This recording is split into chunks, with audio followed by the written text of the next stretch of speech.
Hey, what's up, everyone? It's Nick here from Bitcoin Magazine, and today I have a really good interview for you. I'm interviewing Nico, aka Bitvolt from Twitter. Super cool dude. I've known him for a while now, and even got to meet him and hang out with him at BitBlock Boom. Fucking awesome, dude. I could talk to this dude for hours and hours, and I'm really kind of sad that this interview today is only for 30 minutes.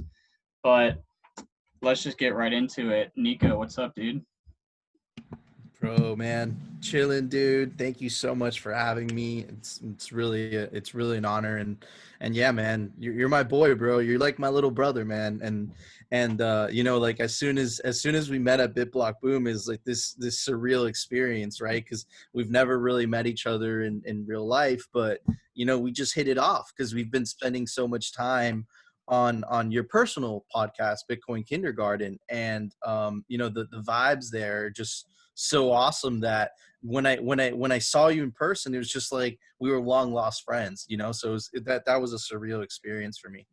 You just took the words right out of my mouth, dude. I was about to say we reconnected like we were long lost friends, and it's so nice to like be in a community where it wasn't just like I'm sure that I wasn't the only person you felt like that with. You probably felt like that with a ton of other people at BitBlock Boom, and I just I loved hanging out with you, talking to you, and everyone else in the community. It's like we're all just one big family.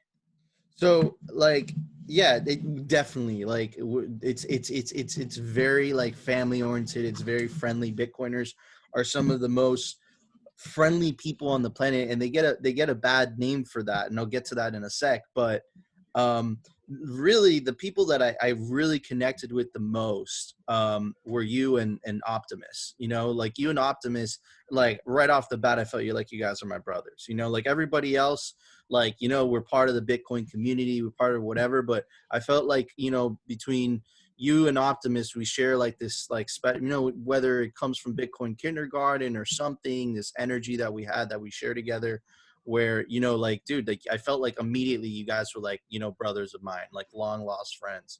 And getting to the second point that I was making, that like, the Bitcoin community is so friendly, but we get a pretty bad reputation, right? Where everyone said like, oh, Bitcoiners, like, they're so toxic and maximalist and whatever.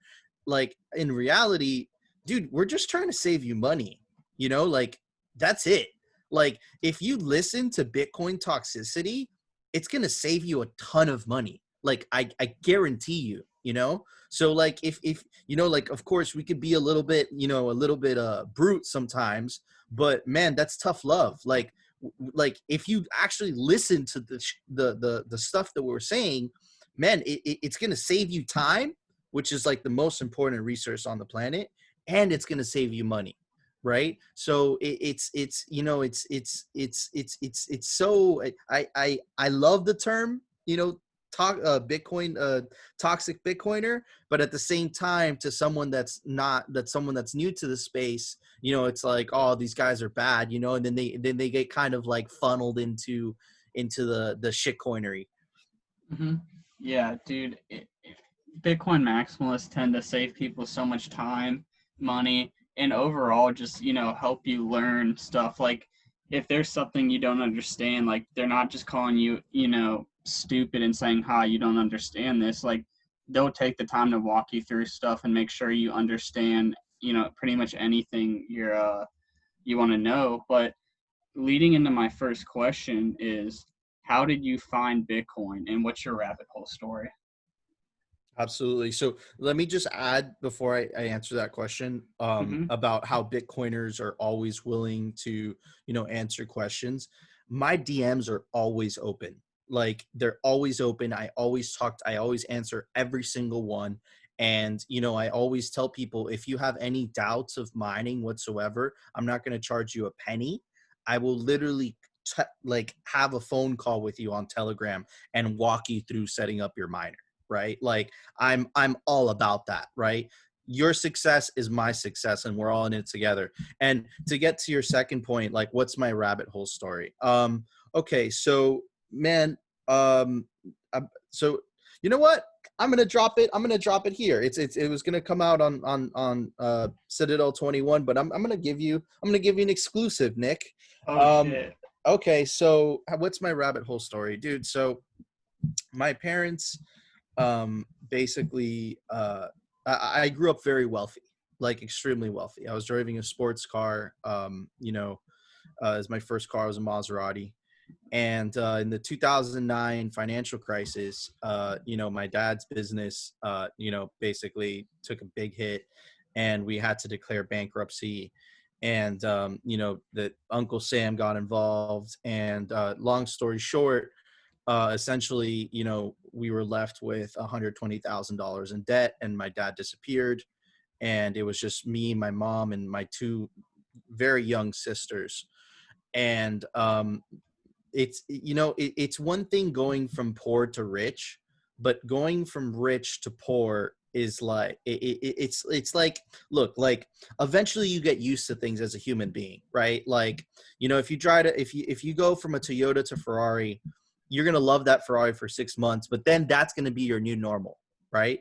So Yeah. you can never downgrade. You can never just go back to a Toyota, right? But that Ferrari is now your new normal. Like your dopamine isn't rewarding you. You're gonna have to get a Bugatti now for you to get the same feeling of upgrading from a Toyota to a Ferrari, right? So having that humbling experience of my social circle, my Miami social circle completely like ghosting me, right? Like my friends leaving me, was horrific, right? And essentially, I was broke, and I can't describe what it feels like to go from a very wealthy, extremely wealthy upbringing to being flat out broke, right?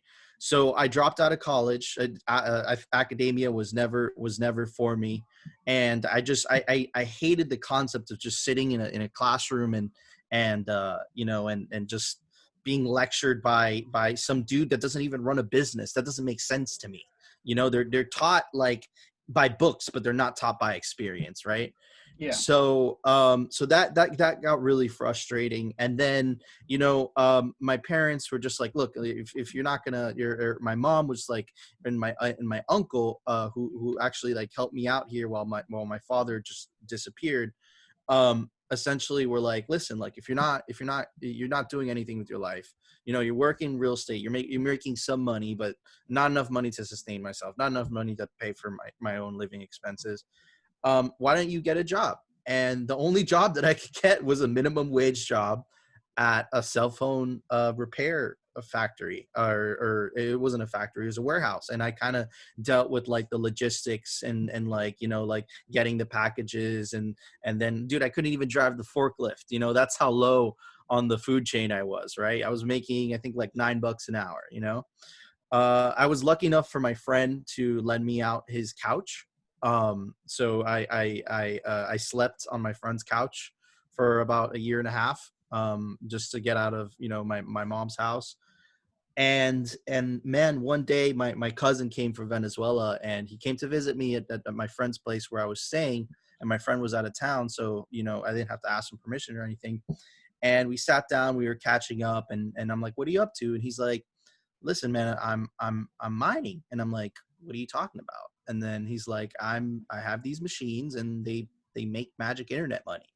And I'm like, tell me more. And I was immediately hooked, and it was just out of pure desperation. And I just wanted to know everything about it, right? And I'm like, what is this mining? Like, what is this? And it's like, it mines Bitcoin. I'm like, I heard of Bitcoin, like, it's the Silk Road, like that thing. And I'm like, okay, like, and then he told me the amount of money that he was making, right? And he told me that the electricity was free in Venezuela because the official exchange rate is different than the black market rate. So I took all the money that I made from this minimum wage job, which wasn't much. I borrowed a crap ton of money from my ex-girlfriend, who was pretty well paid. She was a model. She from my previous life, which she ended up dumping me, but I borrowed a ton of money from her. I guess she felt bad for me or whatnot. And then I borrowed a ton of money from, well, not a ton because my mom didn't have that much money at that time. But I borrowed money from my mom, and I maxed out my credit cards. And I had a great, credit score. So I had, had, had a not a lot of money, but a good amount of money. And I left everything. I had no intention of paying the credit cards back. And I got on a plane, went to Venezuela, and I went to my uncle and I said, teach me. And he says, I'm not going to pay you a dime, but I'll let you buy some of the miners that I'm importing. And man, long story short, I learned everything there was to know about electricity, about mining, about setting up an operation, about the voltage conversion rates, and then then I got very lucky because I got into mining in 2016, right? Which was like the beginning of the bull run, right? And then by the end of the 2017, the government in Venezuela started catching on to what we were doing. So I had to leave. I went to South Carolina. I got very lucky. I found this older individual that owned this pantyhose factory, and he had all the necessary electrical infrastructure already in place because it's very expensive to install all of that. So it was perfect. And I told him, I'm like, listen, have you heard about Bitcoin mining? He's like, no. He's this old dude. He has no necessity to make more money. He uses this empty warehouse factory to store his collection cars. And I'm like, listen, let's just put this thing to work. And he's like, absolutely. So we did that, and then we split half the profits. I get half the profits for bringing the customers in and the brand, then he keeps half the profits for providing the facility, of course. And yeah, man. And then after that, the 2018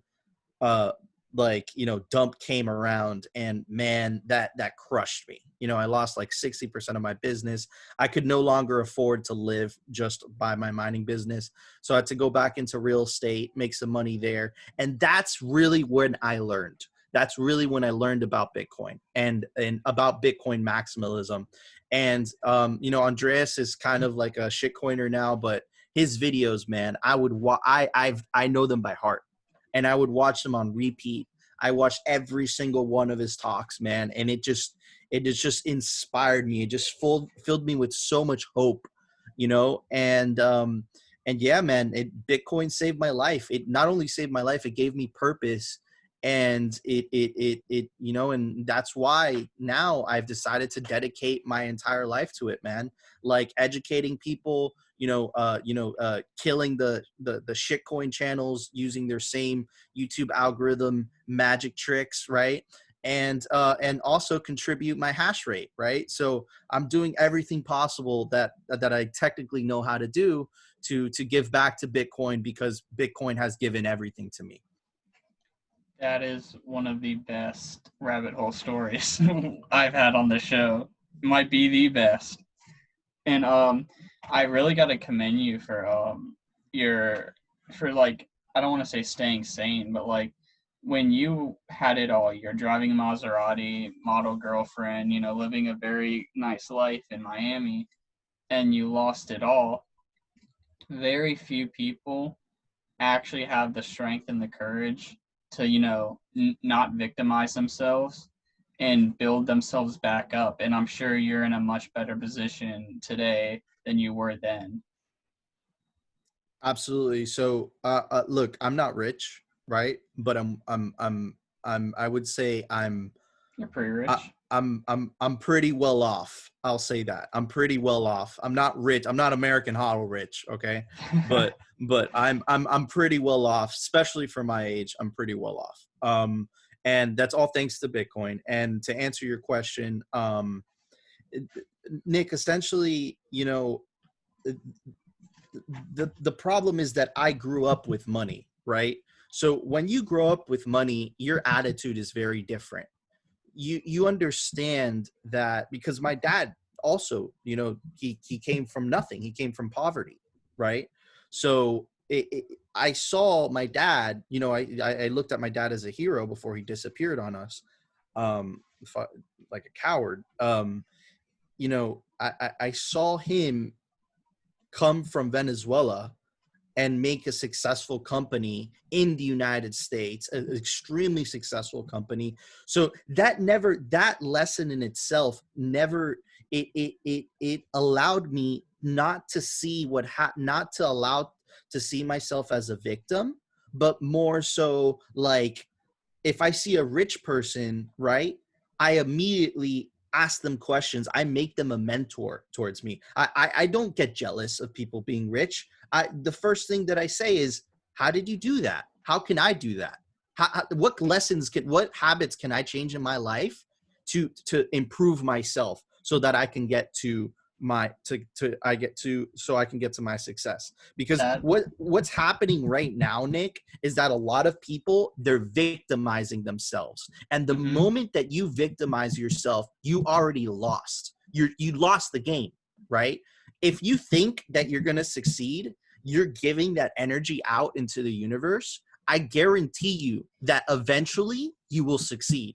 I don't know to what extent you'll succeed, but you will succeed. You'll get everything. But it's all about taking personal responsibility rather than victim blaming, and rather than trying to rely on the government to take care of you, because it's economically not possible for them to take care of everybody.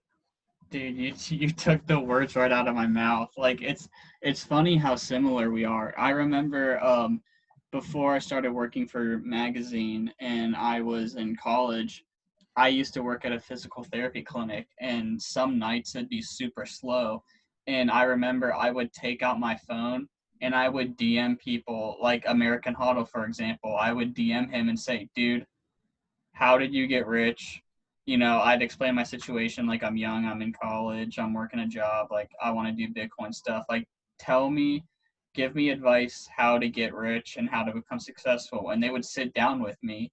And that leads back to the beginning of this episode when we were talking about how nice the community is. Like, what other space can I sit down over text with, you know, multimillionaires and super successful business owners and just have them walk me through step by step what I need to be doing? Like, it's fucking amazing. And I I relate to you in the sense that, you know, you dropped out of school. I also dropped out of school, and actually for the listeners listening, Nico played a role in help, you know, convincing me to drop out of school, and I'm really glad that I did, because I would not have the same opportunities I have now.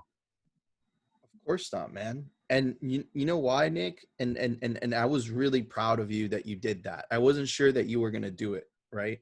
But when you did it, I got so happy. And the reason I got happy was because one thing is, if you drop out of school and you're just lazy and like you're just not ambitious, right? But dude, I saw your potential in what you were doing, right? The engagement you're getting on Twitter, your connection with the Bitcoin community, right? This amazing bro. It's literally like, you understand. I look forward to Bitcoin kindergarten. Okay. Like I like it's like a treat for me to decompress, because I have really long days where I work like 12-hour days, and like I work from home, so it's awesome, but I still work the entire day. Right. So, you know, 9 p.m. on Wednesdays, or it used to be Thursdays. It was just, it's so amazing. Right. And the fact that you were doing that, right, and the fact that you were so engaged with the community, I'm like, dude, this kid has potential, man.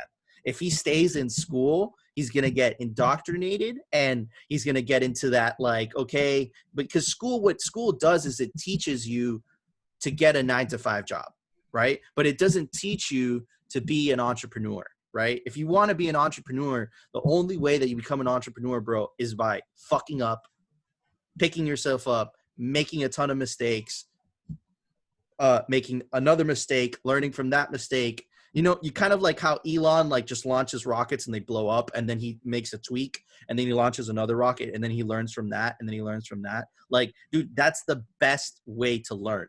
And school, and school is so like, too many people are getting degrees.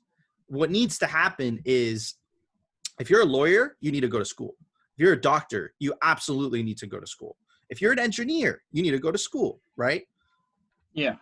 If you're a scientist, right, or a physicist, you all need to go to school. That's it. There's no other reason to go to school. If you want to be a developer, you can learn that yourself. If you want to be a businessman, you can learn that yourself. If you want to study history, you can learn that yourself. If you want to learn how to video edit, you can learn that yourself. Like, you don't need to go to school for those things, and you don't need to pay tens of thousands of dollars from a fool who has never done it in the real world, dude. And that's my main issue, right? It's that, like, what you said with American Hodl was perfect, bro. You hit him up, and that's so smart, Nick. You know, and I saw this potential in you, which is literally why I recommended for you to drop out, right? Like, the fact that you're doing that, man, because you're learning from someone who's succeeded. Not an academic, like, theoretical, like, this is how you do a business. No. You're learning from someone who's actually done it in the real world, right? So, yeah, man, it's too much school. And I think that in the next 10, 15 years, you're going to see a fundamental change on people going to school. It's like, people are just not going to go to school, man. I'm telling you, it's going to change. Trade schools, I think, are going to get bigger. I think that the traditional universities with all those, like, gender study, like, useless communist degrees, like, man, that's all going to go away. You know, like, that's not sustainable, right? It's not based on reality. And they're teaching kids the wrong thing. They're teaching kids that a piece of paper equals value when a lot of them provide zero value. Like, I mean, I'm not going to go to school and get a gender studies degree and then go try and do something, useful in my life and expect to be paid a lot. I'm not providing any value whatsoever. And that's what a lot of universities are literally trying to beat into their kids' heads as, like, this piece of paper that says, X university degree on it. This is valuable. This is what will make you successful in life. And it's not. And I know, like, for example, neither of my parents went to college. My mom was a nurse, and she went to, like, a 1 or 2 year trade school for it. And my dad was a firefighter. And I remember when it was my senior year of high school, and even towards the end of community college, which I never finished, but they were like, you don't have to go to college if you want to, but if you don't go to college, you're going to have to find some, other way to make, your life work. Like, we're not just going to let you stay home and play video games all day or something like that. But, dude, that's the key, Nick. That's the key. You see, one way is guaranteed. The other way keeps you on your toes, because your life is literally in your own hands. If you don't get off your ass every day, guess what? Dude, you're gonna be worse off than the dudes that do get the degree, right? But if you work hard and there's no one, then you're basically making your own destiny, right? When you decide to venture out and not go to a school.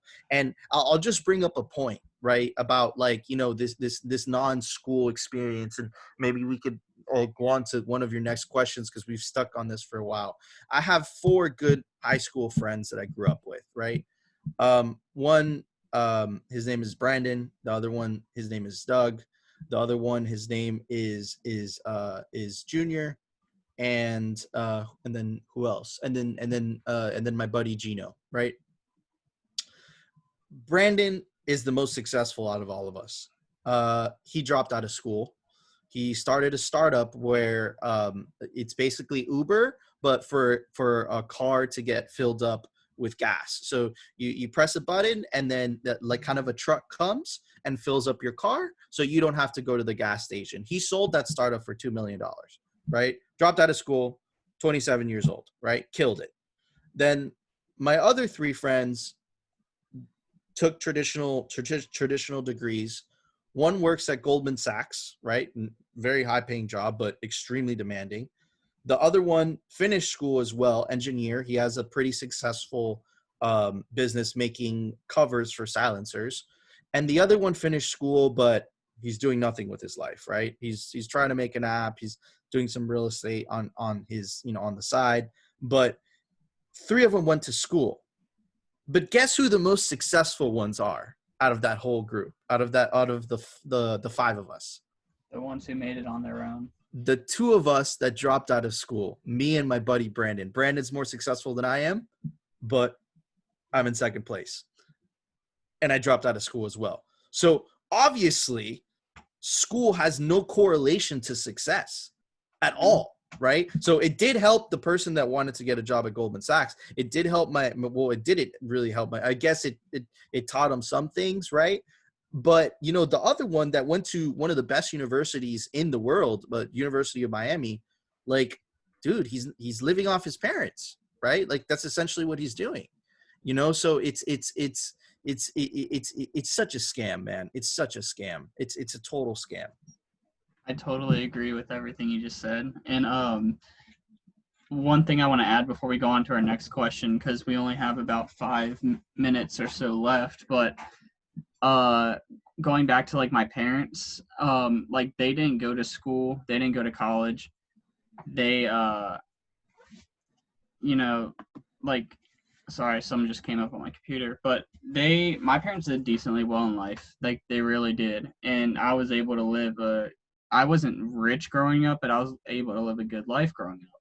And a lot of my friends who I would go over to their house and meet their parents and their families and stuff, a lot of these parents would like beat the idea of you have to get a degree no matter what, like degree over everything, into their kids' heads is like they weren't that successful and their kids aren't really looking that successful either. So it's like I kind of took that into account as well. It's like, am I going to trust my parents or follow the social norm? And I'm like, I'm going to trust my parents and allow them to let me make my own decision and eventually just not go.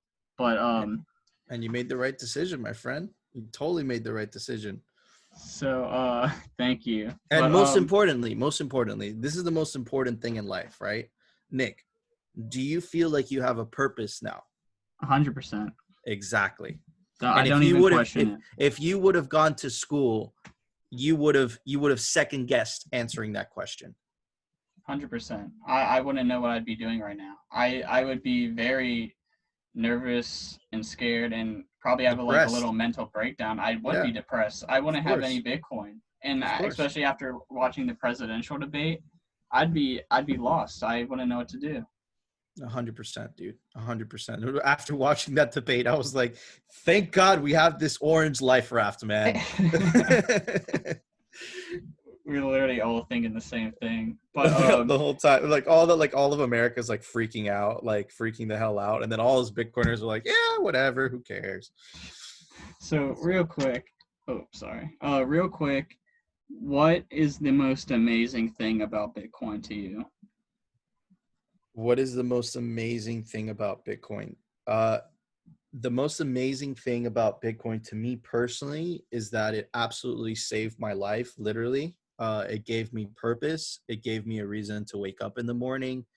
And most importantly, I think that it fundamentally changes the social dynamic of the government's role in money. And I think that we're going to start to see the consequences, the positive consequences of the government not controlling the money, right?